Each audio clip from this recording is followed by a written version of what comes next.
Hello, everyone, and welcome to episode number 313 of the Canadian Football Countdown, a proud member of the Canadian Football Podcast Network and the Alternative Football Network. Ryan, and I have a feeling a very happy Adam Stewart here with you this evening to recap the 112th Grey Cup and put a bow on the 2025 CFL season. Yes, all good things must come to an end, and so too does the season with the Grey Cup happening this past weekend. We'll recap the game. We'll talk a little bit about some of the events from Grey Cup week. We'll also do a little wrap-up of the season and say goodbye to the year that was 2025. Of course, we'll dive deeper into all of that, I'm sure, in weeks to come throughout the offseason. But this is just your high-level wrap-up for the season here. We got all the housekeeping notes to get to, but first, I'm sure he's itching to talk. Let's bring him in. Adam, how you doing tonight? Do you really have to ask? I mean, this whole province has just been absolutely ecstatic for the last, probably for the last, for 72, say, more plus hours, ever since Andre Perreault blow the whistle after a knockdown. This province has been electric.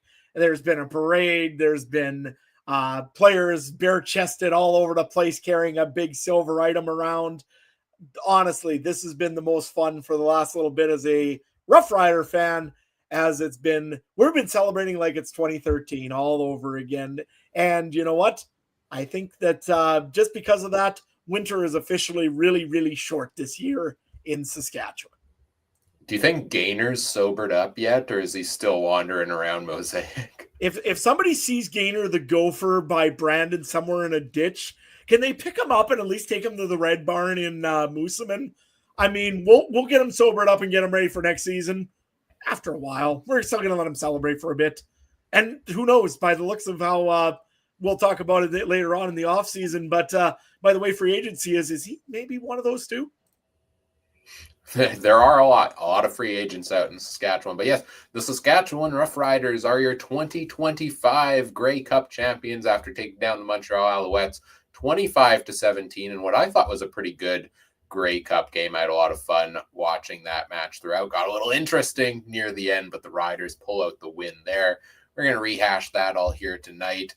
And we'll take your comments and questions live. If anybody's joining us live here, it's thanks to our presenting sponsor, Game Time TV. You can learn more at GameTimeTV.ca or at Facebook.com/GameTimeTVMB.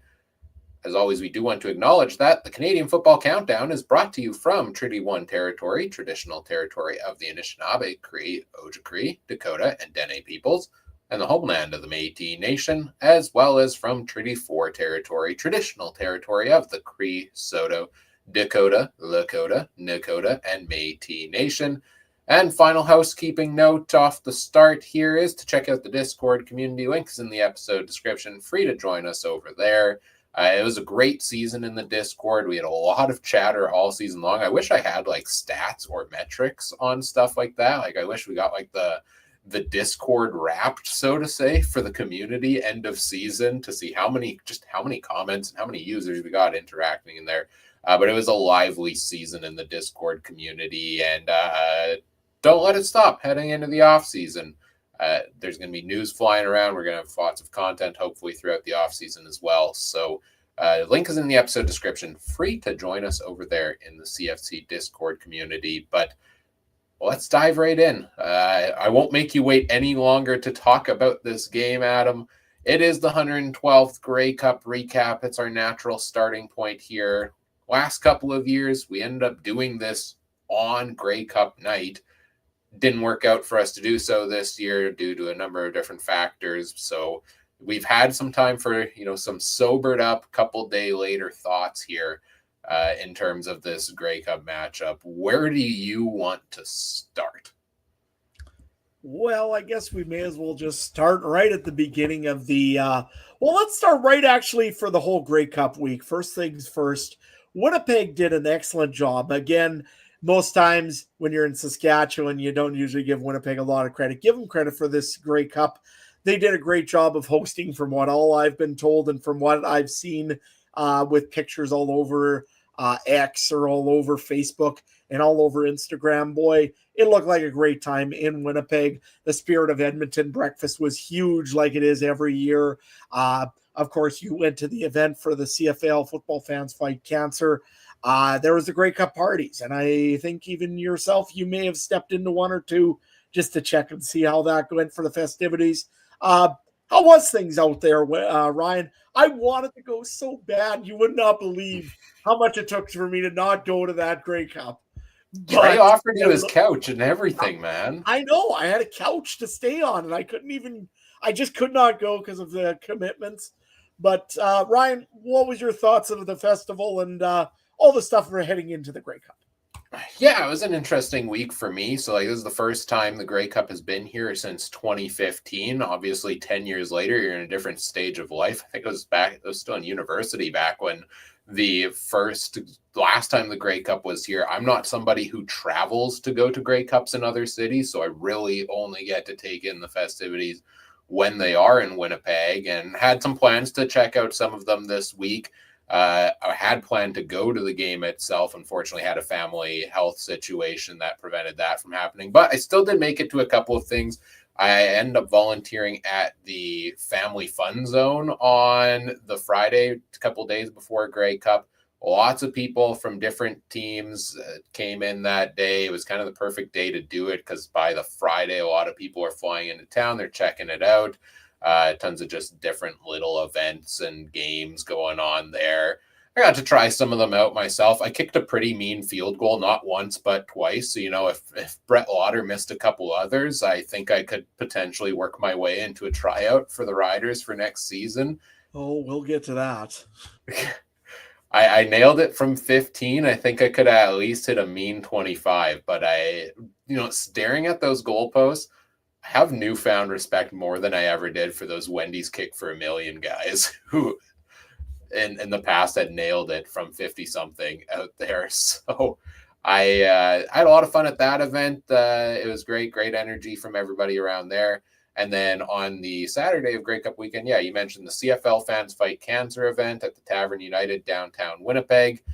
Joe Pritchard from the Rouge, White, and Blue podcast had actually reached out to me a little while ago and said, hey, I'm one of the organizers helping out with this. Do you want to, we're trying to get some of the podcasters to help MC this. You want to help out? And I got to say, like, this should be a surprise to nobody who watches this podcast. Parties are not my thing. Like, that is not my kind of vibe.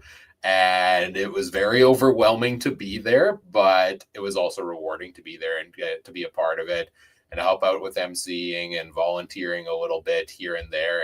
And at the end of the day, like, kudos to everybody in charge, to Cam and Joe and all the other lead volunteers on it, all the people that showed up. And collectively as a group, we raised over $70,000 for Cancer Care Manitoba through CFL Fans Fight Cancer. So a shout out to all of the CFL fans for what they put into that, because that is just an insane number.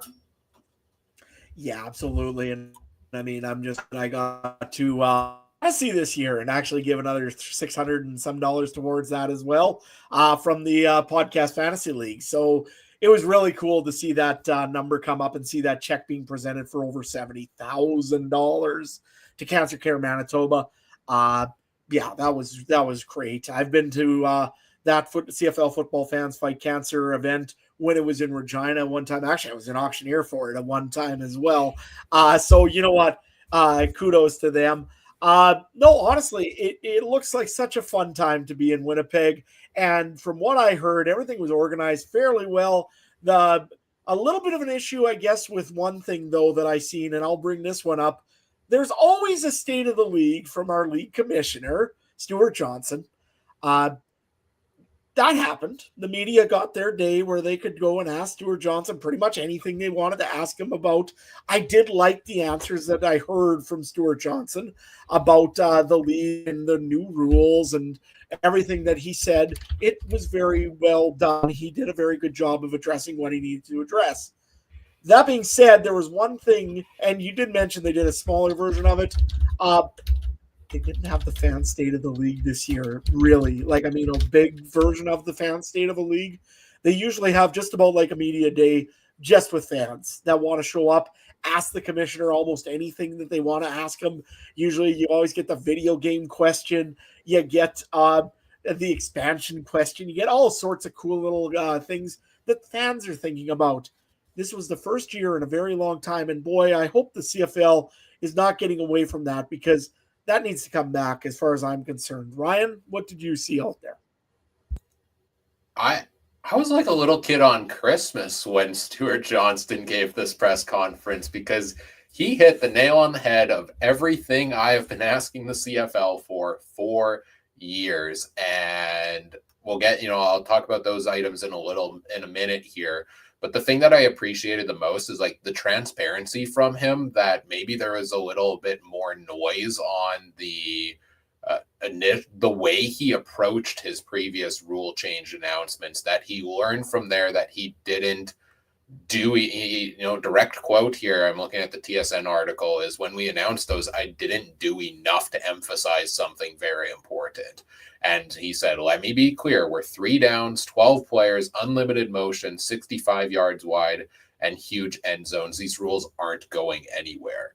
And I think that was the whole storm out of the last rule changes we announced. And sure, I know there are people that are attached to that 55-yard line and hate to see that go. But I feel like most of the outrage was around, like, this is the beginning. Next, they're going to take away these other things that are truly important to me. And he made it pretty clear that they don't have the plans of doing so. Will things change down the road? Yeah, you can never fully rule out that they will, but he seems pretty committed at this point in time that they won't. And so that was just like number one for me. That was fantastic to see. And then alongside that, he announced that starting next year, the CFL and all 9 teams will have new websites. And I hope to God that they are all consistent, because right now things are not consistent across the team websites. And there's a lot to be desired with the CFL website. They'll also be developing a new app that they haven't had in probably 5 years, since the other one had too many bugs, and they decided, instead of fixing them, to just remove the app from the App Store. Not having a mobile app in the year of our Lord 2025 is just unacceptable for a league. And so the fact that they're rectifying that in 2026 is great to see. And then season-long fantasy. We knew this was something that was a priority for him. This is something that he mentioned was coming. And he looks like they've got an implementation for it coming. You have the Game Zone fantasy game, which I enjoy playing. Like, I see a lot of people saying, like, oh, this isn't real fantasy. Why do we have this? I enjoy the Game Zone weekly fantasy lineup. I also enjoy season-long fantasy, and we've been playing it here on our show for a couple of years now, in just like off of Google spreadsheets and stuff, and tinkering with the format. So I'm excited to see what the league has to offer in that category, but I'm cautiously optimistic to see what the league has to offer, because it's taken us a couple of years to iron out some of the kinks in how do you support, a league where some weeks there's only 6 teams playing, and you have bye weeks, and you have injuries, and how are waivers going to work, if waivers are even a thing.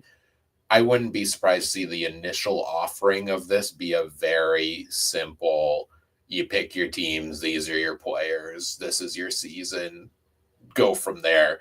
So I would temper people's expectations for year one, but I'm excited to see how that grows as well. And that's going to attract new fans to the CFL and get more interest around it. So yeah, I think he hit a home run Grey Cup week. I love everything I've been seeing so far from Stuart Johnston, and I think he might end up being the best commissioner the CFL has had in my lifetime.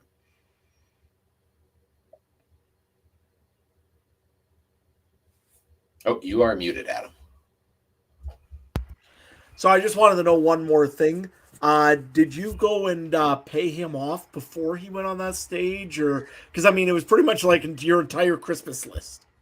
Minus the CFL game. Yeah, pretty much. I mean, that's my trade. If he builds a video game, me and Trey will say he's the best commissioner ever. I can guarantee you. But, we'll wait on that one. You know what? Honestly, he said exactly the things I wanted to hear from him, that we will not touch 3 downs. We will not touch the wide field, and that we will not touch I think it was the waggle or the kind of movement or whatever on the field. What was the other one? Sorry. Was it? Yeah, it was the movement on the field. Those are the big three things that I was worried he was going to take. He took the fourth one from me, that the pillar. I love the length of our field as well and the end zones. But you know what? I get it. There needs to be change and there needs to be adjustment. And teams need to start to learn how to make some money while actually being a team instead of just paying bills. So I get it. I know why they're doing it. I understand that. And hearing the commissioner say that, boy, you know what? I can't boo him anymore. I wouldn't be one of those guys like we heard at the end of the game when he was handing the Grey Cup trophy to the Rough Riders, absolutely giving it to him because he is who he is. But you know what? Honestly, I was happy to hear it. I hope that doesn't change anytime soon. I hope it wasn't just lip service to kind of put down some power or pressure. You got to remember also, the commissioner is not there for the fans, essentially. The commissioner is there for make the owners money. That's what a commissioner is for. It don't matter if it's in the NFL or in the NHL. Nobody likes Gary Bettman. Nobody likes Gary Bettman. Most people don't like Roger Goodell.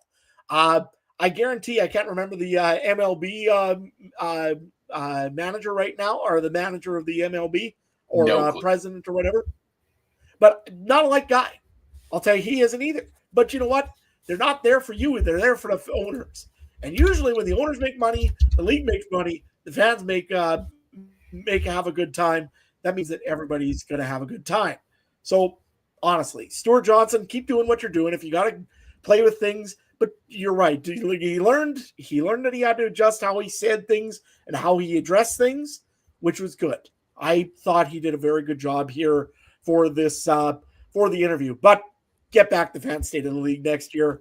You aren't going to be going, and you don't have to worry about an assassination attempt or something. I don't know what was the issue, but nevertheless, CFL awards. I don't think we want to even discuss them. It was pretty straightforward. I mean, Nathan Rourke won everything except for offensive lineman of the year, even though he maybe should have won that too. You never know. The West won every single award, I think, is the biggest storyline to come out of that. And I saw people out East a little bit aggravated by that. But I agree with almost all of the award nominations that we saw, especially the MOP one, like Nathan Rourke. There's no way it wasn't going to be him. Same thing with most outstanding Canadian. If he's going to be MOP, he's MOC. Like, you know, all MOPs. No, I'm not going to try to get into the logic on that. I was going to do like all MOPs have to be MOCs, or that doesn't work out the way I was hoping. But yeah, I think though there's nothing too shocking there in terms of player awards. Congrats to all of the winners of these awards, and I think we can probably just yada that and move on to. Let's move on to talking about the big game itself here, the Grey Cup. I think we're ready to get into that. 25-17, the Riders win over the Alouettes. Saskatchewan jumps out to a 15-7 lead at halftime. It's 25-14 coming out of the third quarter. And then a low-scoring fourth quarter with only 3 points. But the Alouettes were knocking on the door. And I think that's where we maybe have to start on this, Adam, is the late game almost comeback here by the Alouettes that falls just short, where Shea Patterson, who got the game's first touchdown, I believe, early in the game for the Alouettes off the QB sneak, you know, USFL first overall pick, legend, Grey Cup TD scorer Shea Patterson is starting to look like a prominent player here. And then they drive all the way down the field with the shot to tie it to get to the 2-yard line. And he's trying to punch it into the end zone late in the game, and Shea Patterson fumbles the football. The Riders take over, and the rest is kind of history from there. I feel so bad for the guy. Like, that's where I want to start with. Like, people make mistakes, and tons of mistakes were made by the Alouettes in this football game, but this is the one everybody's going to remember because they were so close to tying it up. Absolutely. And I mean, they just did a beautiful job of marching that football right down the field, right down the right, essentially. I mean, they were running the ball. They're still handing it off to Stevie Scott II. He looked good. If you looked at the rest of the game, though, it was going to be something had to break in somewhere. And Shea Patterson had a first run earlier in the game. Looked fine. Made it in, quick touchdown, whatever.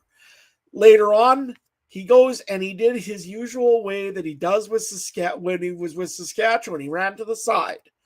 And guaranteed that was in game film because Devon Campbell absolutely laid the boom to his shoulder, right to the shoulder, knocked the ball out, and you knew the Riders were instantly going to get that back. Marcus Sales recovers, and for a moment there, actually, what was really funny was I thought that Malik Carney got the football, the recovery, and I thought there is going to be a pile of signs in Saskatchewan saying Carney for prime after that one.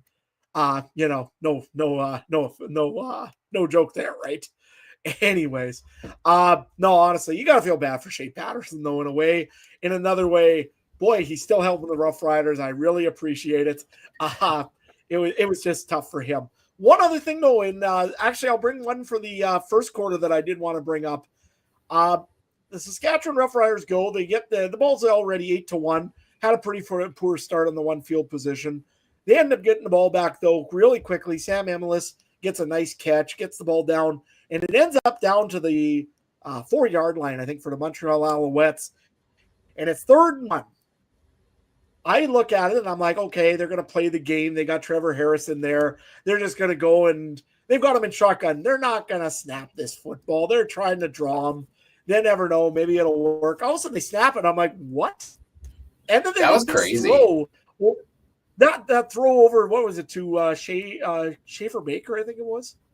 Anyways, he goes, ball gets knocked down, turnover on downs. And I'm like, that was the worst call I've seen. Why wouldn't you just hand it off to AJ Lett, who's been getting 2-3 yards? You've got Tommy Stevens, who can pretty much lean over and get a first down, and you're going to pull the ball off the line? Okay. So then it goes to commercial break. Me and my buddy are just dumbfounded because we didn't know what was going on. By the way, TSN, fix your feed. Anyways, so we get back in. The commercial comes back off break, and they're like, Corey Mace just challenged that. And I'm like, what did he challenge? To me, that was not pass interference. I'm the biggest Green fan you'll probably meet around. And I'm sorry, that was a good play on the football to knock that ball out of there on 3rd and 1. Somehow, pass interference, Rough Riders get a touchdown out of it in the end. But I don't know. I just want your thoughts on that play there, Ryan. Yeah, I don't remember. I remember, they got lucky with the pass interference call on it. I don't remember. I don't know if I looked that closely to know one way or another my thoughts as strongly on whether it was PI. But I thought the same thing, and I was kind of half watching early in the game. I had a lot going on in my place, so it was kind of like, wait, it's 3rd down. Wait, they're not on the goal line. Wait, why are they throwing the ball? Are they going for it here? I feel like there were a couple of times in this game, maybe Montreal once or twice also, I was surprised to see them go for it, or the Riders be a little more aggressive and go for it on 3rd down instead of kicking a field goal. To me, that was, hey, Brett Lauder's our kicker, and we really don't trust him in the Grey Cup. Early on was maybe what this came down to type of thing. And so they decided to go for it, or maybe they didn't want to fall further behind. We're worried that Davis Alexander, as good as he's been, if they give him too much of a leash here and too much of a lead, that he's going to run. They're not going to be able to stop him from there. So I like the gutsy play call. I always love it when teams try to do that, especially early in a game. Like, we can't be doing let's keep it close scenarios in the first quarter. You got 3 quarters of football to worry about that. So show a little more aggression in the play calling, and it worked out. And I think the storyline for this game overall for me, like, there are some juicy storylines on the Montreal side with the Davis Alexander injury of it all and that. But if we're going to talk about our Grey Cup champions and we're going to talk about what's the story of this game and what's the story of the winner, it's that the Saskatchewan Rough Riders were all around dominant, just like they have been the best all-around team in the CFL all season long. And you and I talked about it before the show today that, like, I was off on the Riders all season. Like, if we look back at the betting picks records, I'm going to guess mine was terrible on Saskatchewan games for half the year because I always was waiting. When's that collapse going to come? When's that collapse going to come? Early on in the season, they weren't playing full 60-minute games. but this is a team that defensively was shutting teams down completely in the second half of the season when they actually had guys healthy. AJ Ouellette had a fantastic year. They have so much depth at receiver. The offensive line played well this year. Trevor Harris had his ups and downs this season. I know he said he was sleeping throughout the second half of the season. He was getting a little bit tired. Maybe he was just resting for the Grey Cup, because Trevor Harris just set the CFL record for highest completion percentage in a Grey Cup game. 23 of 27, 85% of his passes. And he didn't score a touchdown, but he also didn't throw an interception. And they go on to win the Grey Cup, and he goes on to win MOP, or Grey Cup MVP. So it seems like everybody was firing on all cylinders. The big playmakers stepped up. You look at a guy like Sam Emilus, who only played, 7 games this season, and he went 10 for 10 for 108 yards and won most outstanding Canadian in the Grey Cup, and rightfully so based on how he played. So that's my overall storyline. This team didn't have a lot of flaws this season. Maybe special teams was the one with the kicking game, and it almost cost them a little bit with a missed field goal late in the game, but the team was too well-rounded to not be stopped here and go on to get the win. What do you think? Yeah, I kind of agree with that. I mean, you look at what this Rough Riders all season, it was one of those teams that would nickel and dime you down the field all the way. There was not a lot of those big 30, 40, 50-yard passes for touchdowns. There's the odd one, yes. And for the most part, Mark Mueller's offense was give the ball to AJ Ouellette quite a bit. And when we don't give it to AJ Ouellette, we'll give it to one of the receivers. We'll throw it out to him for a 6-7-yard pass, and we'll let him go get some yards. That's essentially what the Rough Riders did all season on the offense. Their offensive line was well equipped to keep Trevor Harris upright, and Trevor Harris is a quick thrower. That's been his game for a long time. He loved high percentage completion passes, and they made a playbook that worked perfectly for him, and that's why the Rough Riders are your Grey Cup champions, essentially, on that part. The defense, if there was anything that I could criticize on this team, really, the linebacking core was great. The defensive line was really good this year. They put a lot of pressure, even on 4-man, just regular packages. They were able to put some pressure on quarterbacks. They didn't actually get a sack, I don't think, in this whole game. Maybe 1 or 2 right at the end in kind of almost garbage time, or when Davis Alexander had 10% of his hamstring left. But otherwise, they really didn't get a lot of sacks in this game, but they had pressure on them. They did a good job of getting downfield and making sure that Stevie Scott, even though he did get 92 yards rushing, it didn't feel like it because he didn't have those real big, long drives, essentially. If there was any place in the Rough Riders that I probably would criticize still to this day, was a little bit on the secondary. This team here was known for giving up the big ball once every so often. You seen it there with a big play to Tyler Snead. I think it was in the third quarter. You seen a big one there to Dyson Philpo, I think 2 or 3 times. This team was one of those that was kind of a ball hawk team and tackle second is what I found with the secondary for the Rough Riders a little bit. They would go after they would try to get a pick first. If they couldn't get the pick, well, all of a sudden that guy's behind you. And that didn't look so great. So it was a good defense. Don't get me wrong. It was a very good defense, I thought. But that being said, that was probably one issue. And special teams was an issue all year for the Rough Riders. And it wasn't just Brett Lowther, too. Their punt return game, kickoff coverage game was poor. They couldn't get the ball deep on a punt. Mario Alford did not have the season like he usually does. He had provided he did have that one big one in Toronto that was a walk-off punt return for a touchdown.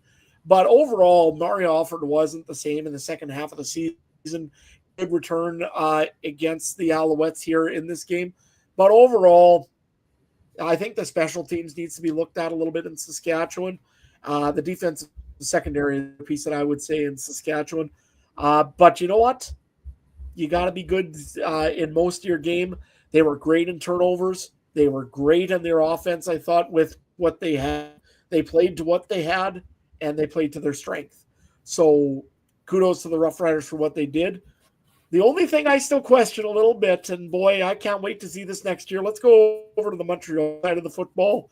Davis Alexander, man, that guy is going to be a quarterback for many years to come in this league. I don't care what he did in this game, he showed that he's got to be the next Bo Levi Mitchell, or maybe his own guy, obviously. But he just gives me that aura of kind of like a Bo Levi Mitchell kind of guy, right, Ryan? Yeah, I have a lot to say about Davis Alexander, but before I go there, I want to just go back to the Riders quickly. And can I give you like to me, an underrated hero of the second half of the season for this team that doesn't get talked about enough? And that's Tommy Neild, who was an offseason addition of this team. That you look at this Riders team: Sam Amelis, Dante Myers, Keyshawn Johnson, Sean Bain. I know he was injured most of the year. Keon Schaefer Baker, Joe comes back. You got Ouellette on at running back. Like, this team was stacked with offensive talent to the point where, Tommy Neild had a great season last year in Toronto when he got the time to really thrive there.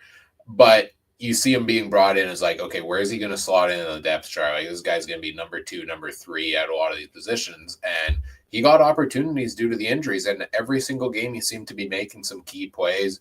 Like, from week 9 onwards, I think he had 5 touchdown catches on the season, like 5 in 7 weeks or something like that.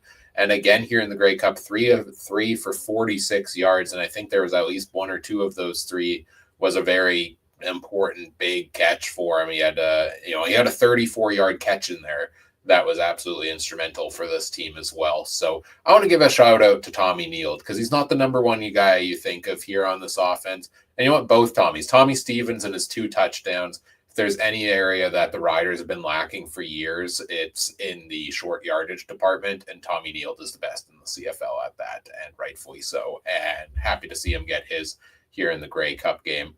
Now let's talk about Montreal. Let's talk about Davis Alexander. That was the storyline this whole week, was how much is he going to play? Like, critiquing every single practice of his along the way and almost overselling his injury report, which was interesting. It seems like I've never seen so much clarity about a player's injury throughout a week. And it kind of seemed like, is this like reverse psychology? Are they trying to oversell this and make it seem like he's healthy? And then he's suddenly not, or something like that. But definitely the hamstring didn't seem like it was 100% to start this game. But Davis Alexander needed to play this game for the Alouettes to have a shot to win this game. This was a team that looked vastly different with McLeod Bethel Thompson at the helm this year than they did with Davis Alexander. He had never lost a start in his career. This was the first loss of his career, and he almost brought it back in the end. And it led you to just believe on that final drive, even as he's hobbling around on the final drive, that something's going to happen here and he's going to somehow pull this off. I still believed in him right up until the final play when he launched it down the field there. 3 picks on the day, not great. 284 yards, 0 touchdowns. Neither quarterback had a touchdown pass in this game. The Riders got to him early with those interceptions, and that's something we hadn't really seen from Alexander this season. And they were getting at him a little bit. The hamstring was getting worse. I know he hobbled on it late in the game, but he wasn't as efficient as he has been early on in this, but he still showed the poise, I think, for a guy in his first season as a starter to come into the big stage of a Grey Cup game and fighting an injury and play the way he did despite those picks. Yeah, I love everything about Davis Alexander. Like, Nathan Rourke's my favorite player in the CFL. Alexander's now my second. And his mentality and his personality that he throws into it, and all the trash talking he throws into stuff, man, that's just good entertainment. And that's what I want from my football games. I want entertainment. And Alexander is entertainment at his finest. Absolutely. I mean, I've been missing that ever since the Duron Carter or somebody CFL that had that little bit of a swagger and a little bit of a chip on his shoulder, but a good, clean, fun chip on his shoulder essentially is what you got out of Davis Alexander, unlike a Chad Kelly or somebody. You know what? Honestly, that guy there, I wished back in the day that Danny Machocha didn't pull the trigger. Could you imagine if he didn't and he would have stayed with Cody Fajardo? I mean, it would have been just stunning to see what would have happened there. He's an all-star. I mean, he's a great quarterback. There's nothing about him that you can't like. Even as a Rider fan, the whole time I'm cheering for the Riders, but in the back of my head, I'm like, man, that David Alexander is something. Uh, he's going to be a quarterback for years to come in this league that we're going to look at and we're going to say, boy, I wish I could get a guy for my team because he's one of those guys. I mean, I everything he did. I mean, if he wasn't on 80-70%, I don't know what it was. Honestly, they could have did hamstring vision amount of times. They should have just put a strapped a what do you call a camera right to his straight to his hamstring because TSN, that's all they would talk about was his hamstring. But honestly, if he was healthy, this game might have happened a different way. And I'm as a Rider fan, I'm not too proud to admit that. It was all because I think, like I said, that David Alexander had the will and they were pushing as hard as they could to win this game. I just unfortunate that he lost. That being said, for the rest of the league, you're now on notice because he's now angry and lost his first game. He's coming back with a vengeance in 26. And you know what? Yes, he lost the Grey Cup game, but according to the asinine way that the CFL counts the statistics based on some of the graphics thrown out in the playoffs, he's never lost a regular season or a playoff game because apparently Grey Cup games don't count towards playoffs. This is how Zach Collaros is 7-1 in playoff games, and Brady Oliveira is 4-0 apparently coming into this year. So Alexander's still undefeated in the playoffs. I don't know how you don't count the Grey Cup as playoffs, but yeah, first loss. Some genius came up with that idea, hey? Oh, I'm sure. Absolutely. But yeah, I mean, Montreal had a shot right up until the end, and that final drive, like that injury, he starts hopping around. You think MBT's going to come into the game, and then he just gets up, goes back out there, and has that personality where half a hamstring, you're not going to take him out of this game, and he's going to scramble and fight to the end. And I loved how on the very next play, I think there might have been a penalty that called a backup procedure call, but he tried to run anyways. I was like, oh, okay, yeah, he might be fine enough to get it done here, but. Yeah, Montreal, I mean, 17 points scored is generally not going to be enough to win most football games, and they've been scoring a lot more than that all season long. I mean, Philpott had a great game. Snead had a great game. I thought Charleston Rambo actually stepped up decently for this team down the stretch in the playoffs. He had a couple of good, probably his best games of the season. And Stevie Scott III might be the guy for them to honestly build around at running back going into next year. I feel like this team struggled to find their running identity this season. It started with Sean Thomas Erlington. Then it went to Travis Tice. Then it went to Scott III after both of them got injured. And I remember like preseason when we were talking about Walter Fletcher being cut and we're thinking this team is insane. Well, they ended up finding some pretty good talent to fill in here in Stevie Scott III. He averaged 5.2 yards a carry against the Riders defense that you just don't run against. So I think there are some good positives here for Montreal, the defense as well. Yeah, they could have done a little bit better on the day for sure. They gave up basically 400 yards of offense, but it's just this team fell a little bit short. And unfortunately, again, we have to clue in on that fumble at the end. If that doesn't happen, then this is a tie ball game potentially going into overtime or into the final minute. So I don't know if this is a case of Montreal lost this game or Saskatchewan won this game or a little bit of both. How do you feel would sum this up? I would say probably if I was going to say one on this, Saskatchewan did win. I mean, overall, they did play better. I thought they had more better, like the better plays. It seemed like they controlled the ball a little bit better. That being said, give Montreal all the credit in the world. They fought tooth and nail. They clawed their way back. They made it very uncomfortable after a certain kick from a certain field goal kicker missed again. By the way, I'm sure that their trucks were loaded up. They did not make it to where their destination was, unfortunately. So, yeah, it's manure under the gate for him. Nevertheless, you know what? No, honestly, Rough Riders, they did win this game. I mean, when you have a quarterback that has an 85% completion rate, no picks, nothing clean, turnovers win football games, and the Rough Riders, I think, had 3 or 4, and Montreal had 1. So essentially, that's all that it up. If you're going to have a lot of turnovers, you can win a Grey Cup by that, as long as you can capitalize on most of your opportunities. The Riders had the better second string quarterback that could run it in, or the better kind of holding of running it back kind of quarterback in Tommy Stevens versus Shea Patterson. So back in the day when I was saying, why did they let Shea Patterson go and why are they bringing this Tommy Stevens guy in? I was completely wrong. I'm so sorry for Tommy Stevens. It was the right move. Honestly, I'm so proud that they did that right now. You know what though? Shea Patterson has another chance and gets to prove that he could be a quarterback somewhere in this league. Because hey, we need quarterbacks in this league, as you can see with about probably 3, 4, 5 teams right now. There's some old quarterbacks on these teams, and there's some inexperienced quarterbacks, and some guys that just shouldn't be quarterbacks anymore, right, Ryan?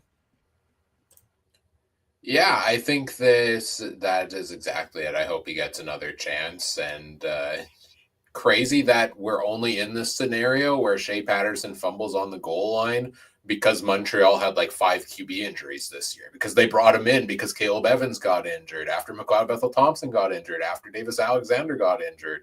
And remember, James Morgan was there and Cameron Dukes was there. So this was a Montreal team that faced some significant injuries this season and probably would have finished first in the East if that didn't happen. So, to come in, rally back with Alexander healthy, go and beat Winnipeg, be the team to take them out of their run for their 6th straight Grey Cup appearance, to go and beat the Ticats as well in their own barn and make it to the Grey Cup, and then play a pretty close game against the best team in the CFL record-wise in the Riders. Like, I think this was a success for Montreal this year, something to build off for them certainly next year. But I do agree with you that this is the story of the Riders winning the game. And I'm so happy for Trevor Harris to get that Grey Cup win at his age, 39 years old. How many years does he have left for him in the CFL? I was hard on him down the stretch this year that, Father Time is kind of caught up with him a little bit, and it's time for Harris to go off into the sunset.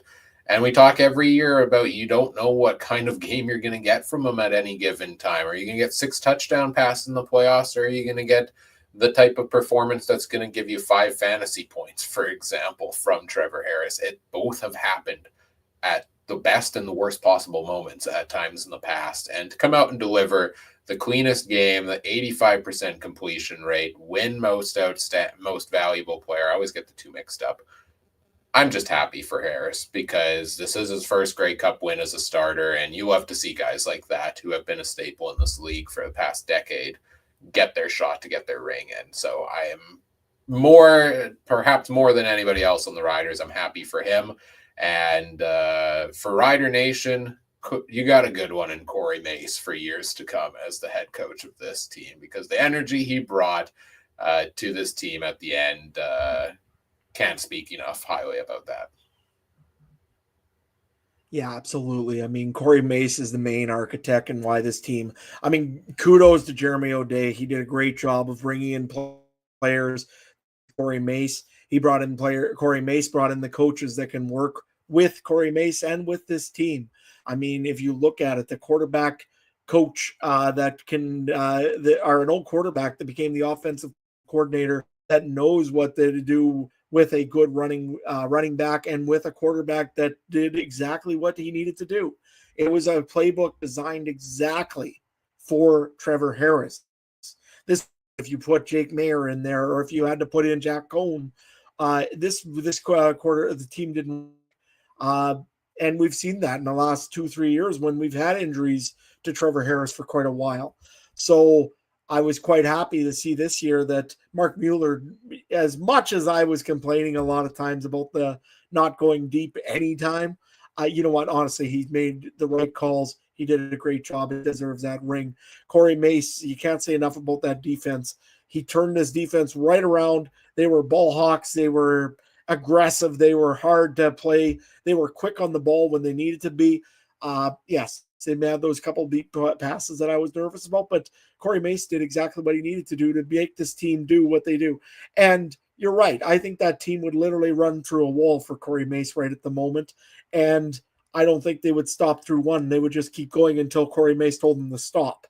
Uh, this team here just revolves around Corey Mace, and this province does right now. Corey Mace is one of those guys that you just hear. He's just a good guy. He's so stoic on the bleachers. You looked over at Jason Moss. Jason Moss has matured a million times for what he was when he started as a head coach. He is not one of those that the old Gatorade smashing, swearing, cursing on the sidelines with an undisciplined team. Jason Moss is growing as a coach, and I really applaud that. But Corey Mace, honestly, you look at him, he sits there. He has no smile on his face. He has no scowl on his face. If the player does something wrong, he's going to go and he's going to tap him on the shoulder and say, hey, we got to fix that. If the guy goes and does something great, he's going to tap him on the shoulder and say, hey, we got to do some more of that. He is one of those guys that just is so neutral and so level and keen, almost like ice in the veins. He doesn't get wound up. He doesn't get excited. And the team just feeds off him. They just do so much. I can't believe he took the Gatorade shower. And I mean, that was the best bath I bet you he took in a very long time. He never took one all season, and that was because of that. He literally told the guys, this is our time. This is what we're doing this year. And I mean, the team worked for him. I can't wait for next year. I love what he did in the press conference here earlier this week and went and said, you know what? We're not done yet. We've never won 2 in a row in Saskatchewan. Maybe it's time we do that now. And I love hearing that kind of thing. Not this whole, we just won one, we're the best, woohoo, yay, go look at us.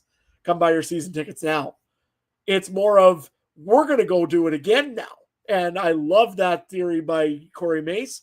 I bet you anything Jeremy O'Day's already in the office sitting there and trying to figure out how we can sign all these free agents, because literally right now on the free agent block, well, everybody's there. I don't think we have a single receiver right now. Sorry, we do. We have Joe Ajo, and I think we have Joe Robustelli if he stays around and doesn't get an NFL shot. Honestly, he was good enough to get a chance at the NFL. And same thing also with one other guy. I can't remember who it is. Keyshawn Johnson. He is a free agent, though. So, yeah, I mean, no running backs right now are signed over except for one fullback. Morgan Runge season. Here we go. What's that? Morgan Runge season. 2,000-yard rusher. Yep, exactly. I can't wait for the Morgan Runge year to start in Saskatchewan. Should be pretty exciting. You know what? We'll talk more in the offseason about what the Riders need to do, what they should do, and what they can do. But hey, enjoy it while you can. I love what Corey Mace has done for this team. 2 years. Turn this team from a team that everybody says, oh my gosh, they're going to collapse after the Labor Day game. This is all downhill from here, and we're never coming back to it. And we may as well go bowling, to a team that goes and it competes nonstop every day. And you know what? Yeah, they had their moments where you're sitting there and saying, the collapse is coming. The collapse is coming. It's going to happen. This is the game. They're going to lose in this one. They're going to lose badly, and they're going to fall down and they can't get back up. Every time that they had any little thing that went wrong, they just stood right back up and they kept playing, which is not usual Saskatchewan football.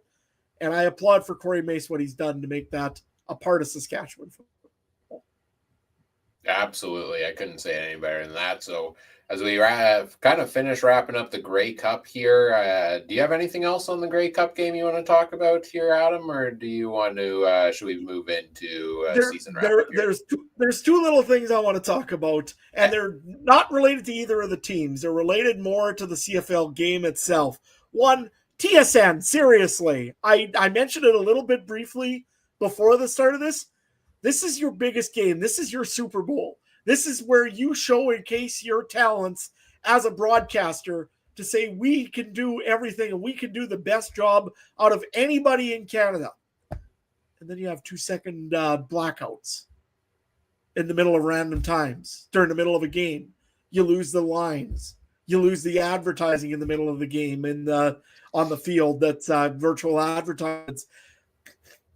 TS, get your you know what together. I'm sorry. but that's not anywhere near acceptable to be doing that during a game. I remember watching it, and all of a sudden the Riders are going at 2nd and 3 or whatever it is, and all of a sudden it's black. Then they turn it back on, and the Riders got a first down. If they would have fumbled that football and the Montreal Alouettes for a touchdown, I would have been absolutely losing my mind. It's just fortunate that didn't happen. But seriously, TSN, get your stuff together. You cannot be, that is not acceptable, no matter if that was the Vanier Cup, whether it was the CJFL Canadian Bowl, or if it's the Grey Cup, or if it's a Super Bowl. It don't matter what game it is. If you're doing a broadcast of a national championship, not acceptable. Plain and simple. I hope somebody really, really, really got, a lesson taught to them about that. The second thing, the CFL has got to do something with their replays. I do not care. I know that it was a right call. It was there was a horse collar tackle on Davis Alexander that was called. I believe it was maybe Baldonado that got a hold of. I can't remember who got a hold of Davis Alexander from behind. I think maybe it was Baldonado. Pulled him down, horse collar tackle, no flag. Okay, fair enough. That's fine. You didn't make a call. If they want to go and they want to get it from upstairs, there is no reason that Jason Moss could not. He had his challenge flag that you could not have thrown that Jason Moss should not have had to throw his flag at the minimum to make that call happen. No, it came from upstairs. They said upon further review. That can't be a part of it. You can't have the replay officials literally deciding if that would have went in for a touchdown, which I don't know if that one did or if that was the fumble series. It was one or the other. Either that went in for a touchdown after, or it was the fumble recovery series. But that could have been a turning point of a game. And that could have turned the whole thing right around and made the Montreal Alouettes end up with a football game. Who knows? Right. It didn't. It didn't make a difference in a way because in the end, the Alouettes did lose. But if that happened and that changed the game, I don't care. That is unacceptable for a professional league to go and say, well, our refs messed up. We'll go and fix that. Messing up in leagues is a common thing. The NHL blows, the referees, guess what? They blow calls. The NFL, I guarantee if you watch Sunday NFL football, you're going to see one or two calls that, that was questionable. And you know what? You do not hear anybody going upstairs and saying, hey, we screwed up. No, I'm sorry. That's why we have the coach's challenge. If Jason Moss threw that flag and said there's pass interference or what do you call a horse collar tackle, good. I would have no problem with it. It was a horse collar tackle. I'll be honest, it was. But you know what? If you're not going and causing the referee causing the coach to throw the flag, sorry, I keep saying football, but to throw the flag, I know, yeah. Jason Moss goes fail, nails a 60-yarder, nails the referee in the head. Oh, we got a challenge. No, that's not how it works. But hey, if you're not going to go and make the coach throw the challenge, why do you have challenges? If everything's coming upstairs, then do it that way. But that's not the way you should be doing football games. Have the confidence in your referees that they're going to make the right call. And if they don't, that's where you teach them at the end of the game and say, hey, that was a horse collar tackle. Or, like I said, that's why you have a referee's or why you have a coach's challenge. No reason. I mean, Jason Moss, all he had to do was throw the flag, and I could hear it. They went over to Jason Moss because Moss was talking about it and talking to the refs about it, and then all of a sudden, there's a call from upstairs. Not acceptable. I'm sorry. If you want to go and you want your coaches and your referees to be better, don't let them rely on upstairs. We'll go with that. But in the offseason, I know they said they're addressing the replay. I sure hope that they get that one right. Yeah, and don't worry.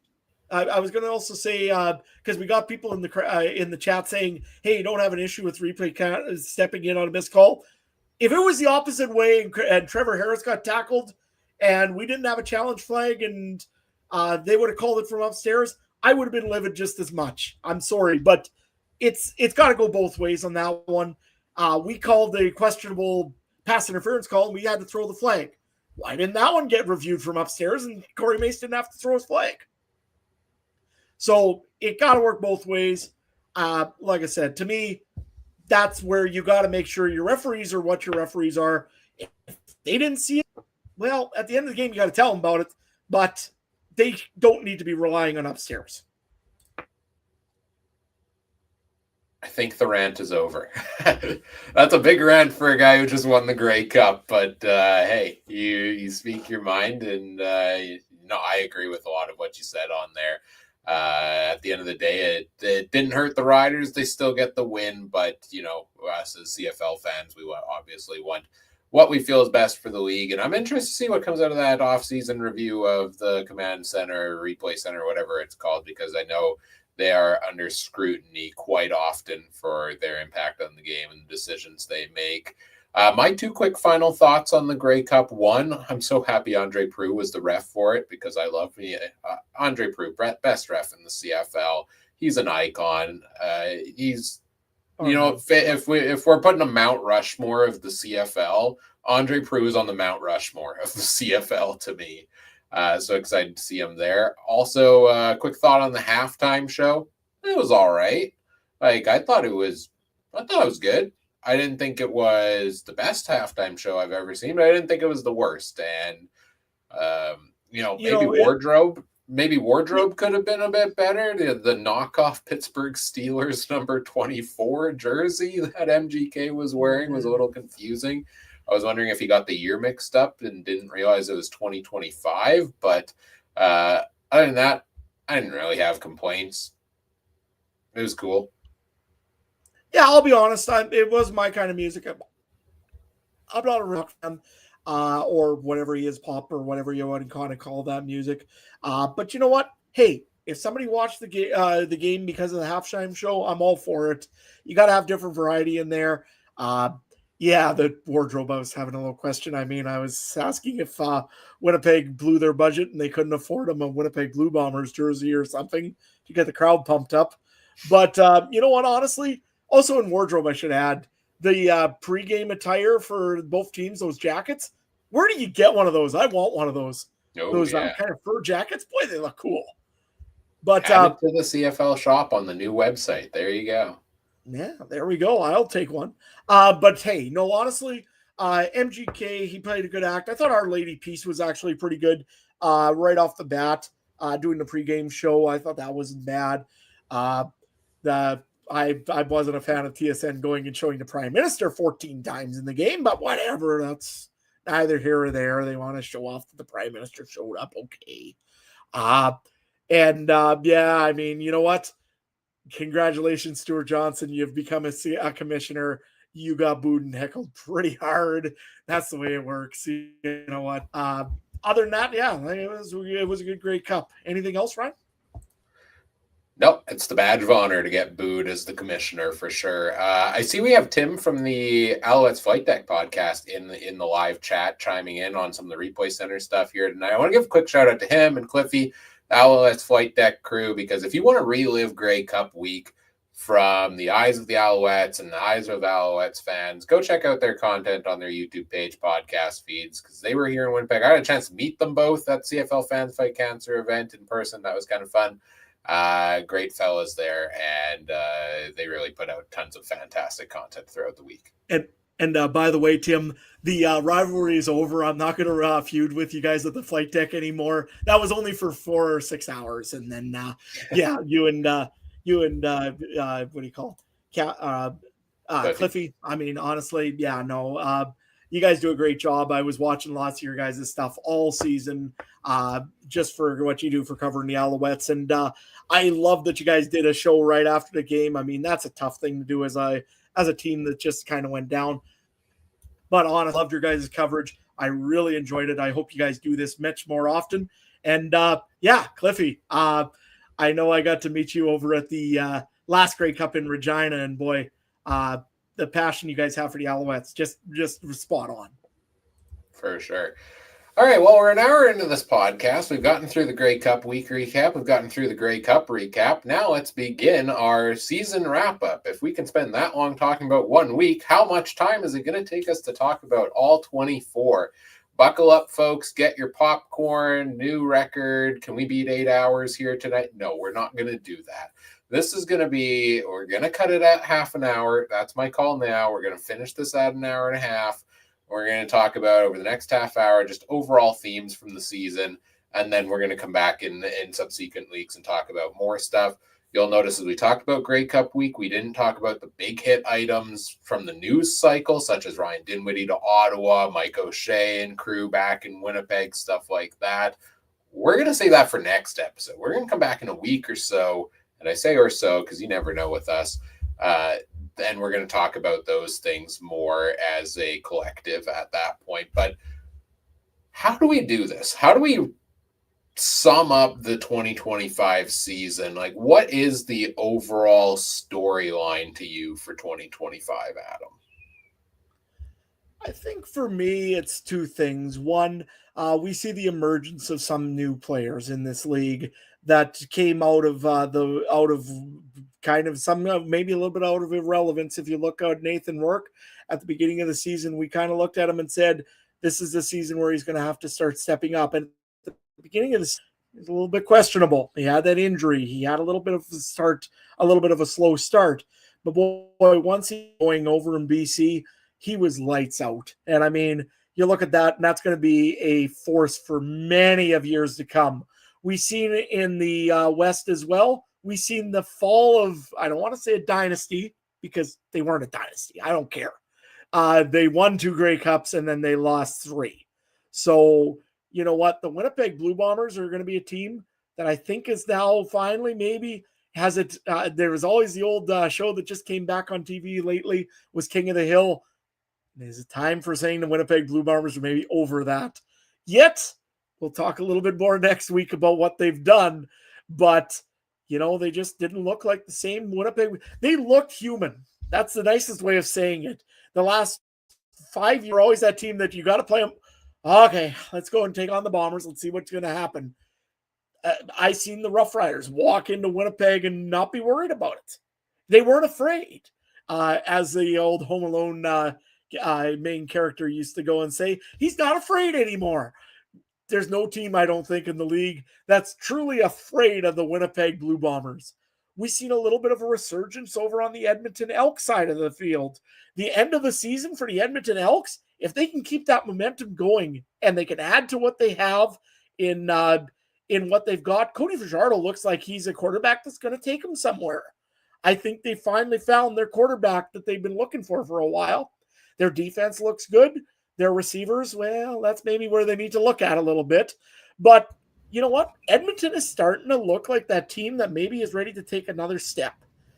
Calgary was the surprise, I think, of the West, in my opinion. I think that they were one of those teams that we all had down as 4th, 5th, except for Ryan. He thought they were okay. But no. I don't think he would have expected them to be 3rd. I had them at 5th, but had said Calgary is going to be better this year. I was higher on them than you guys definitely were, but I had a hard time moving them ahead of other teams that I also thought were getting better. So I had them 5th in like a log jam out west, and thought they would be improved. But the way Calgary improved this year is completely different than the way I thought they would, because I thought Vernon Adams was going to come in with Dominic Rhymes, Reggie Begelton, and improved Jalen Philpott, et cetera, and just light it up offensively. And Adams played average at best football for most of the season. Dedrick Mills leads the league in rushing after we're all casting him off potentially the year before, right? Like, they went through the whole running back cycle the year before. I picked Dedrick Mills as the 9th starting running back off the board in the bonus rounds of our CFL fantasy draft. And he's a large proponent of why I ended up leading myself to the championship there, was his spot on my roster for the bulk of the season. And that defense stepped up in early season until Fullerton or Imolade went down. The Calgary's defense was a nightmare for everybody involved. So they were definitely a surprise. The Stampeders here. And talking about Edmonton, it's really interesting. The storyline has kind of flipped from the last couple of years, but we're back in the same spot. Because the last 2-3 years, the storyline is we start terrible to start the season, Finally, they make the decision to put in Trey Ford. Trey Ford equals exciting football. Exciting football leads to wins. Team does it down the stretch. Too little, too late. They miss the playoffs. And this year they committed. They gave the 3-year contract to Trey Ford and said, this is our guy. This is our starter. And they still ended up being a disaster to start the season, to the point that Trey Ford gets benched, to the point that he ends up not even playing a snap the rest of the season, I think, after that, and got passed on the depth chart in the final game of the season by Cole Snyder there. I think the Trey Ford experience in Edmonton is probably done, and Cody Fajardo has earned his spot there, and we always kind of thought that might be the case, that could happen. But it's interesting that it was always wait for Trey Ford to come in and save the team in the last couple of years, and now he comes in and it's wait for Cody Fajardo to take over and save the team, but it's still too little too late. And despite some positives for all of these teams, once again, for the third straight year, we're talking about Edmonton and Ottawa in the basement of the CFL. Yeah, I'll agree to that, but you know what? I'm going to argue a little bit on that. The Edmonton Elks were still in contention for a spot in the playoffs up until the last week of the season. Second to last week, maybe. I think maybe they got eliminated on that second to last week by BC. But you know what? It's a lot better of a shot they had this year. Yes, they started off terribly. There's no question about it. Now that they know they've got a quarterback that's going to be there next year, that's a veteran quarterback, I really do believe that this team is still on the up and up. I think that they had a way better second half. They didn't have those kind of inconsistent games once in a while. They seemed to play more solid football throughout the second half, not just had some of those real good games and you thought, hey, here they come. And then all of a sudden they disappoint. Even the last game of the year that they played against the BC Lions against BC in BC Place, they traditionally for the last 3-4 years have been just throttled in BC. Usually they just get beat up. And honestly, they played an okay game that game. Yes, they lost. Don't get me wrong. BC was hungry. They wanted it. Nathan Rourke was unstoppable at that point. But I think Edmonton is a team on the up and up. What did you think about BC and Winnipeg as well? Yeah, BC and Winnipeg, the storyline for BC this year was obviously coming into the year, is Nathan Rourke going to be back? Did they make the right decision moving on from Vernon Adams Jr. and keeping Rourke? I don't think anybody's questioning that decision now. I think VA in Calgary has worked out great for Calgary from the leadership perspective, but Nathan Rourke just won most outstanding player, most outstanding Canadian in the CFL, and their offense put up the statistically best, most efficient offense in CFL history. And we weren't talking about that preseason. We talked about, yeah, maybe he's going to get his game back on track, but we also talked about them not having the depth at receiver. And what is James Butler back in BC going to look like? And I got to give a lot of credit to first-year head coach Buck Pierce as well, because early in the season, those first 2 games, it looked rough in BC, and we thought, well, what's, is this the right experiment for this team? And Buck had been under fire a little bit for some of his offensive coaching decisions in Winnipeg over the last couple of years from fans. And he led the team together with Rourke to, again, best offense in the CFL history. So that's the real storyline for BC for me, is it fell short. It fell short right in the end. The defense got itself back on track in the second half of the season, but then let it up in the game against the Riders. Rourke, the storyline will continue to be, yes, he can light it up in the regular season, but can he deliver that playoff performance? Because he hasn't totally done that yet to this point. And on the Winnipeg aspect of things, yeah, this was going to come eventually. I'm surprised they did 5 straight. And it was going to happen eventually, and it happened this year. The Bombers struggled most of the season. I didn't feel good about this team at all any game this year. I think like the games that they won, it was, hey, the defense played pretty good, and somehow despite completing 3 passes, we pulled out a win like they did in that game against Ottawa. So Winnipeg's in an interesting spot coming into the offseason as well. We'll probably talk more in depth about it in next episode, but I hate some of the decisions I've seen from the team this week. Mike O'Shea coming back, okay, I can get on board with that, I guess. Kyle Walters as well, I like that. But, going out and saying that Zach Collaros has earned every penny of his contract and that they're not going to alter his contract and we're going to come back again. We're going to be back here 3 years from now, and it's still going to be Collaros and Streveler under center for this team. On Streveler on one leg is what it feels like. And so I'm a little doom and gloom on quarterbacking was a problem for the Bombers this year, and I don't see the remedy in the near future for them unless Taylor Algersma comes up to the CFL and really develops into that guy. So they're in an interesting spot for me this year, and the mighty fall eventually. Last season it was Calgary all of a sudden was bottom of the West Division after many years of dominance. This year it was Winnipeg just staying afloat to get into that crossover and then not being able to get it done against Montreal. So you're saying you're actually the social media guy for the Winnipeg Blue Bombers after Rough Riders won the Grey Cup? That was great. MVP of the Bombers is their social media. Yeah, I don't care who that guy is. He deserves a raise. That was beautiful. For sure. Let's talk about some of the East Division teams here now. I think the way you've kind of led us through this, we gave some quick thoughts on all the West teams. Let's talk a little bit about some of the East teams this season. We just talked about Montreal. I think we gave a pretty good picture of where they were at. To me, maybe the storyline of the East, and Adam put the timestamp in the public chat again. It's a new weekly tradition. Congrats, Adam. You did it again. The storyline in the East for me this year, we all picked Hamilton to win the East in the preseason. That they brought in Kenny Lawler, they brought in all those other guys. They're going to have the offensive firepower. They're going to dominate the East and rise to the East. That wasn't a surprise. Montreal being up there, also not a surprise. The downfall of the Toronto Argonauts this year is the story of the East Division for me, because this team finished 5-13 after winning the Cup last season and are 2 seasons, I think, removed from a 16-2 season. And we knew Chad Kelly was going to be injured for the first section of the year, and this team was going to rely on Nick Arbuckle to lead them the way through that. And I wasn't confident coming into this year. Nick Arbuckle played outstanding and should have been in the MOP conversation had he not gotten injured late in the season.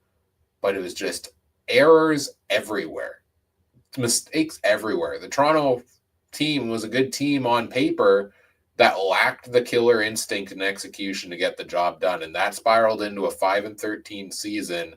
And I truly don't know where this team goes from here, because Ryan Dinwiddie is a great coach. He's no longer there in Toronto. He's off to Ottawa now. They don't manage to bring Mike O'Shea in. And so now I'm in the state of, this is a team that's also going to play half their season on the road to start the year next year due to the Grey Cup situations or the World Cup situation. And how is that going to play into their ability to attract free agents and coaches and things like that for next year? So the mighty are falling, I guess, in the East there as well in terms of the Argonauts. And I'm not feeling great really about anything going on with that team now. Not a bit. I mean, if there was anybody that really should be using the social media for Winnipeg, it probably should be the Toronto Argonauts, to be honest with you. Was Chad Kelly really that big of a piece that they just went and absolutely collapsed this year? I didn't think don't get me wrong, Chad Kelly's a good quarterback. He's a very good quarterback. But is that what really held them together in Toronto?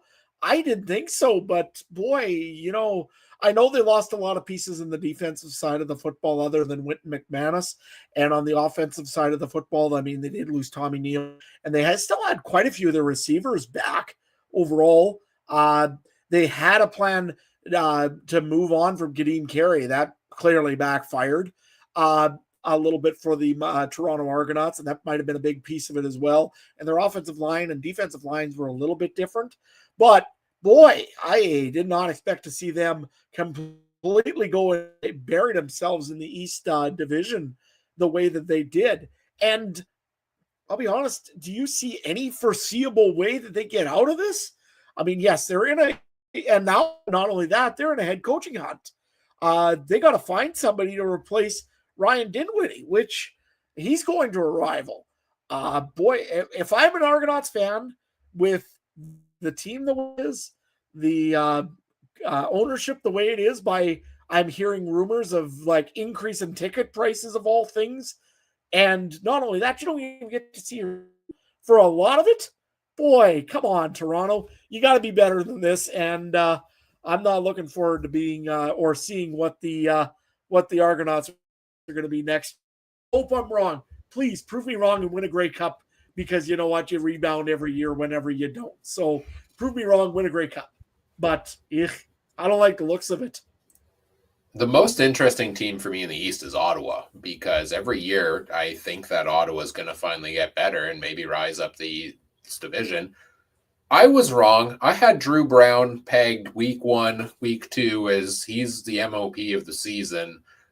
Was my bold prediction early in the year, that I thought with the addition of Eugene Lewis into the mix, with Justin Hardy and Praylin Addison and Khalil Pimpleton coming off the season he had, like, they have one of the best receiving cores in the CFL, the Red Blacks do. And I thought Drew Brown was really going to take that next step. The problem is Drew Brown ended up injured every second week because the offensive line couldn't keep him upright. And that was a glaring hole for this team. I think they actually played some pretty solid defense. I know they were knocked for it early in the season. They tightened that up pretty well down the stretch, and were kind of underrated in that department. And they have the offensive talent on the squad.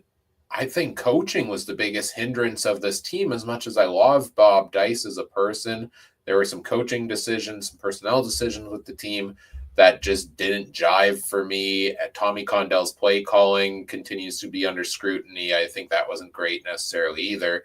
And so bringing in an offensive mind like Ryan Dinwiddie, who for years has made the most out of some very solid players in Toronto, but a lot of guys that I wouldn't put as like a top 5 guy necessarily in the CFL. Like the things he was able to do with Nick Arbuckle's resurgence this year is really encouraging for me. So I'm hyped on Ottawa coming into this offseason right now based on the pieces they have, if they can retain them, and the guy that they now have as their coach.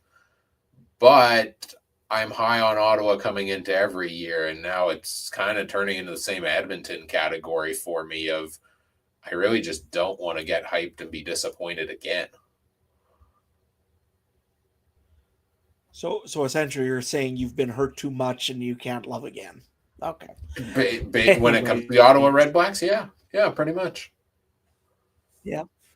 And I don't blame you. I mean, I've looked at this team and I've been the same way. I thought you're right. This is probably one of those teams that's going to start taking a step forward, at least somewhere. Their running back game needs to be improved. Quarterback, I mean, is it Brown or is it Crum? I mean, at this point, you can make a case for either. You can make a case for both. You got to have somebody, I suppose. So they're probably going to keep one of them, but I don't know which. I like that they brought in Ryan Dinwiddie, though. You're right. He's a good offensive mind. He knows how to make something out of maybe not the most. He does great with, it seems like, with his receivers. I hope that they do something a little bit with the defense. It was okay. It had those moments. It was great against them, but it needs some extra pieces in there, and it needs something to stop it. And the offense, I hope that they can start aiming the football further than 10 yards. Those vanilla offenses for long, that hopefully that they get the idea with Ryan Dinwiddie in there with a little bit of fire in their belly, that they maybe turn this one around. Yeah, for sure. And then the only other team we haven't talked about is the Hamilton Tiger Cats. And again, high expectations coming into the year. Kind of roller coaster season for them. They start 0-2, 0-3, and everybody's like, "Here's the Tie Cats again," similar to what we've said about Edmonton. But we always kind of had in the back of our minds that they'd gel eventually, and then they kind of took off by storm for that section in the middle or early to middle of the season where Bo Levi Mitchell was slinging it out of his mind. Kenny Lawler with a 45 fantasy point game against the Argos there early in the season, and just seemed to be catching touchdown after touchdown for them. The defense was big in the turnover department this season as well. But then down the second like late game stretch of the season, we started to see some games from them, like that game against Winnipeg that they lost 40-3, that game against Saskatchewan where they got blown out, where Hamilton just wasn't there, and they brought it back enough in the end to win the East and get the bye. But the overwhelming concern was that run defense for them. And what did Montreal do? Stevie Scott III had himself a pretty good game against them in the East Division. Or sorry, he had the big game against Winnipeg in the East semi. I think they actually did shut him down surprisingly well, but they just could not get over the hump against Montreal. And unfortunately for Ticats fans, the drought looms and it continues again. And I don't know, other than the run defense, what was really the number one problem of why this team couldn't get themselves to the Grey Cup this year, because they had all the opportunities in the world to do so. I'll be honest. I think it was just that they hit a hot quarterback at the right time, at the wrong time in the East Final. I thought this team was a Grey Cup team. You looked, their receiving core was just second to none. Greg Bell finally emerged, and last year he was already coming in. This year he definitely cemented his place in as a starting quarterback and a premier running back. Premier running back in this league. I thought that he had an awesome season. Bo Levi Mitchell looks like he's 32 again. He has looked very good, and I haven't seen him running once this year, which was quite amazing. That was crazy. I know, that was nuts. The only thing on this team maybe that I would say is a little questionable is the secondary, kind of like Saskatchewan. They're a turnover team, and they did very well at that. Their offensive line looked good. I'm very interested to see where this team goes to now, though. You got Tim Gavaya that built this team essentially out of old Bombers, out of guys from Hamilton back in the day, and built one really, really good team. I think that this team could win a Grey Cup the way it's sat. There's going to be changes. I'm not sure. Did Scott Milanovich actually get the general manager job as well? Or Not yet. No, they're still on the GM search in Hamilton there as well. Of course, the absence due to the passing of Ted Gavaya, rest in peace. That's looming large over this team as well, because he set them up well for this season, bringing in all of those pieces. So whoever is taking it over from here hopefully can just tinker a little bit and bring back the core of this team and take them back to its shot at the Grey Cup here, because I know Bo Levi Mitchell, the Ticats for sure want him back. I have a feeling he wants to come back and play a couple more years. And, he was an MOP nominee once again this season, and there were arguments for him in that category. So I think this is a team that's likely to run it back pretty well, but remains to be seen who that general manager is. Yeah, exactly. And I mean, it depends what kind of mindset he's got and what he wants to see these. Honestly, you're right. It's them in Montreal right now. I mean, who else do you look at in the East and say they're going to make a step forward? Toronto, Ottawa. I said, looks pretty much like they're lost, and Ottawa has to do something. I would hope they're better. They got a better coach, I think, and they got a better general manager right now, and they might be able to do something. But that takes time to gel. To have a new coach and a new playbook and a new plan takes time. So it's the Ticats for me, and it's the Montreal Alouettes. And to me right now, the Alouettes are the team to beat in the East. I mean, I don't see anybody else really giving them a lot of competition until we get to free agency and everything changes on its head. And I'm going to be proven to be foolish for saying it's the Alouettes. One other quick thing I wanted to mention and to sum up this season as a storyline for me is I think the Canadian talent at wide receiver in the CFL is currently at its best that I have seen in my lifetime as a CFL fan. I've got the yardage leaders on the season pulled up here, and I'll just run through. Justin McInnes finishes at number 3, Keandre Smith at number 6. Let's see, those are the ones. Nick Dembski at 11. With 1,001 yards. Those are all your 1,000-yard receivers. Deshaun Brissett at 907 yards at number 12. I didn't see that coming into this year. Kevin Meitel taking that big step forward in Toronto as well. He actually tied Hatcher, I think, for most catches in the CFL on the season with 102. He finished with 886 yards. Jalen Philpott, another big step forward. He finished at 17 in receiving. Kyle and Julian Grant at 20, Tyson Philpott at 21 with 800 yards despite only playing 12 games. Curly Gittens Jr. right in the 20 and at 22 as well. So, I mean, 6 of the top 13 receivers in the CFL this year were Canadian, and there's a number of others that make up that top 25. And feels like every team's got that big name on there. I mean, we're not even including Sam Emelis on this list because he didn't play enough games, but a full season, he'd be up there as well.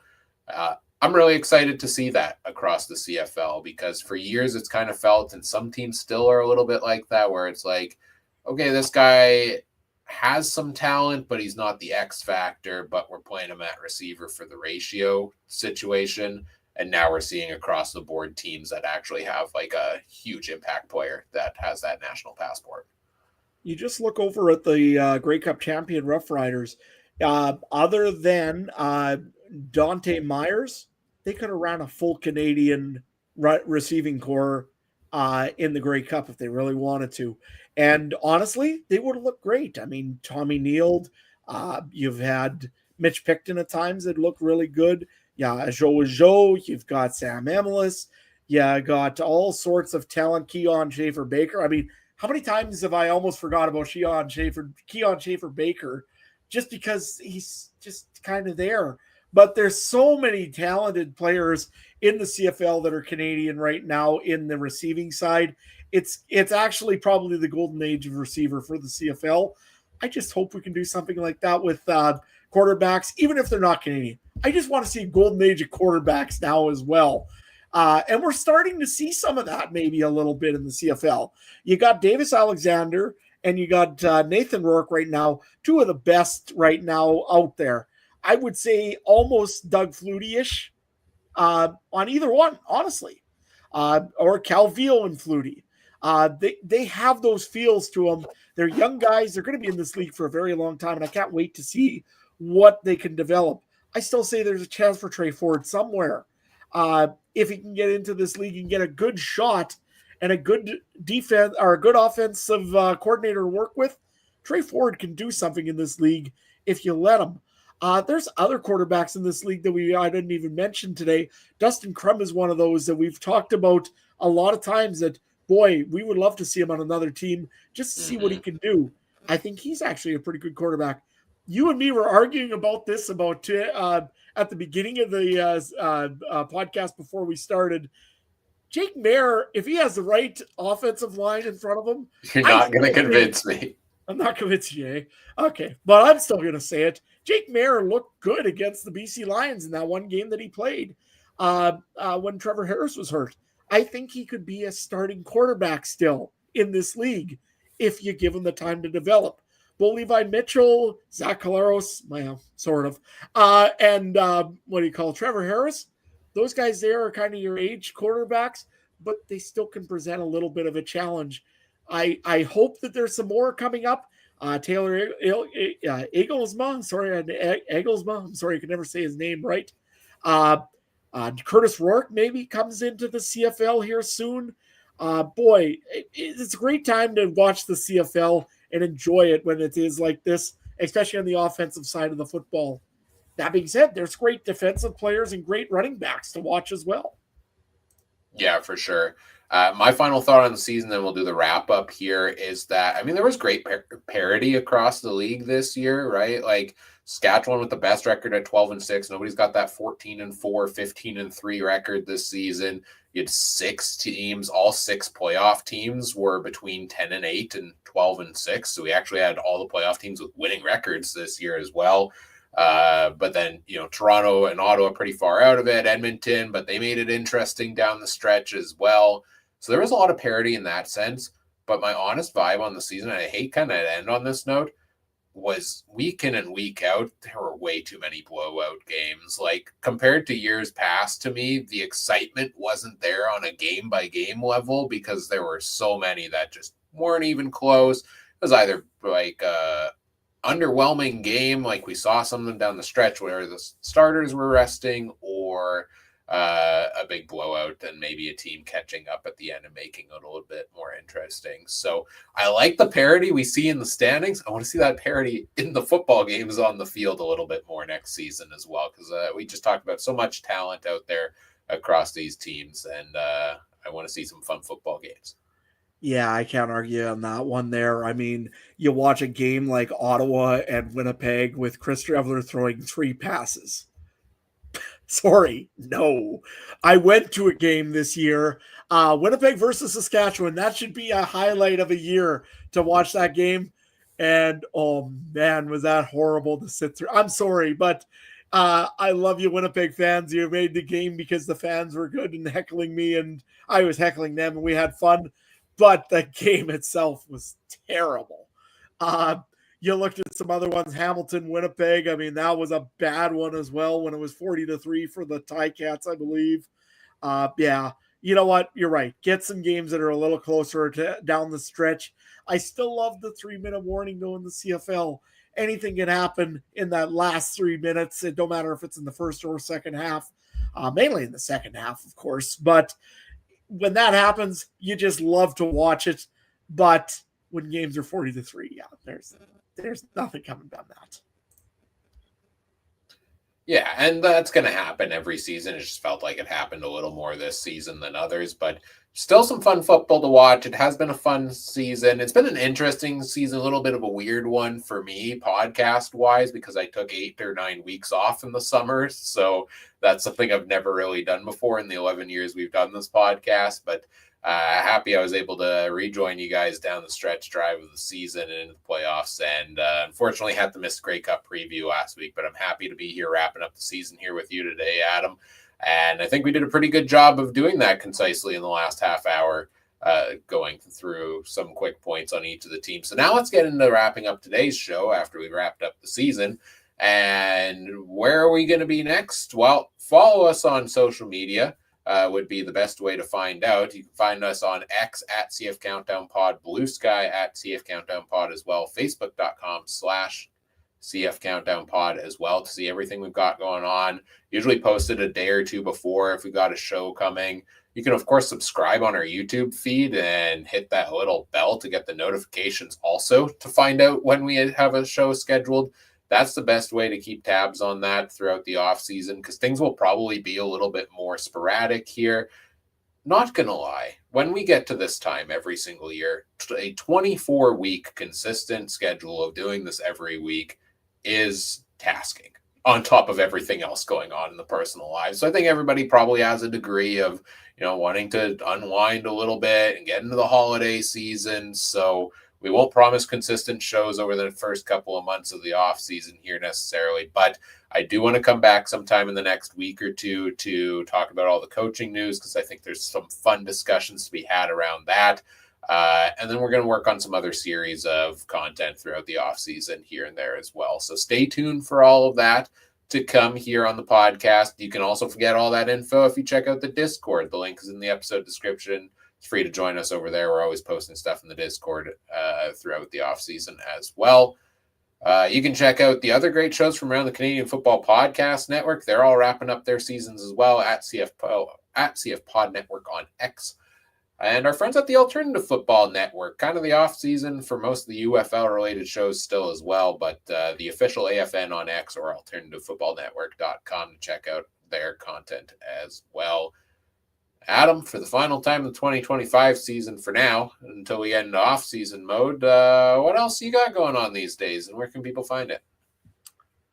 Well, the green jersey has to come off for some black and yellow pretty soon for me. You can find me at Adam Stewart 1. Of course, when I'm saying black and yellow jersey, that means the Theodore Buffaloes. Yes, the old Theodore Buffs are about to start up another season. Actually, we did already have one game. We won't talk about that one, but we'll talk about this weekend. Priestville Theodore, free admission. We're doing that nowadays. We got some great sponsors, so we're doing that as well. You can go and see how excited I get in a penalty box because I got to work there on Saturday. Anyways, Adam Stewart 1, if you want to find out everything that's going on, whether it's on the farm, whether it's at the Buff game or anywhere else. I'll try to talk some more CFL because, of course, Reiner fans, we're super excited about what happened. Probably there'll be a little bit more CFL content on my page over there. And before I get going out here, I did want to thank everybody that watches the show live, comes and watches it every so often, you know what, just to see what exactly we want to say live, but also to the podcast listeners after the show, whether you find us wherever it is, if it's on Apple Podcasts, whether it's on Spotify, wherever you find us and you listen to us, I want to thank you very much for doing so. It's the reason why we keep doing this. We wouldn't be doing this if we didn't have any fans listening to us, because otherwise we'd just be two creepy guys or three or four just talking about the CFL at random for no reason. Let's be honest, we'd still do this. Nah, we still do it once in a while too, just because we need to get our therapy out, essentially. But nevertheless, you know what? Thank you for listening to us, putting up with us for a full another season. We look forward to giving you some good off-season content for what we're planning. I hope it's going to be good. I think it's going to be really good. And we'll see you when we see you, I suppose. And if you're looking for the other guys, you can follow Trey at Trey MB. Trey, what is it? Sorry. Yeah, Trey MB Harness. Trey MB Harness. I just want to make sure I was right. If you're looking for Trey stuff, I know he's talking horses. He was at a potato conference. I still have yet to figure that one out. And also, that looked delicious. I know that looked delicious. What was it? Our Discord pages for our fans. The mashed potato Sunday bar. Yeah, that looked pretty good. Why has nobody ever invited me to a potato conference? No, I've never gotten an invite. Next time you go, Adam, if you ever go to one, can I be your plus one? Absolutely, you can. I will definitely make you my plus one for for the potato conference the next time that I'm invited. Probably be a while, but anyways, nevertheless, if you're looking for Mike Garrell, Mike, he's busy on the road everywhere and anywhere, and probably doing hockey and doing all sorts of good stuff. Make sure you check him out at Mike Garrell, and also make sure you check out Game Time TV MB. They all got some good stuff and good content all the time, including this fine channel. So I think I pretty much did all of Ryan's work for him, but I'll turn it back over to Mike. Once again, thank you.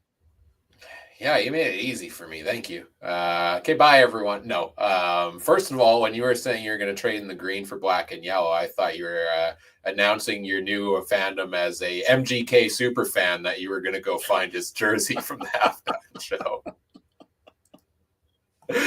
But I doubt that's the case. That doesn't sound quite right. No, to echo what Adam said, yes, thank you to anybody who has tuned into the show throughout the 2025 season. It's been a lot of fun. We've been doing this for many years. We've been trying to adapt our content as we go. I'm really excited for next season with the introduction of the season-long CFL fantasy.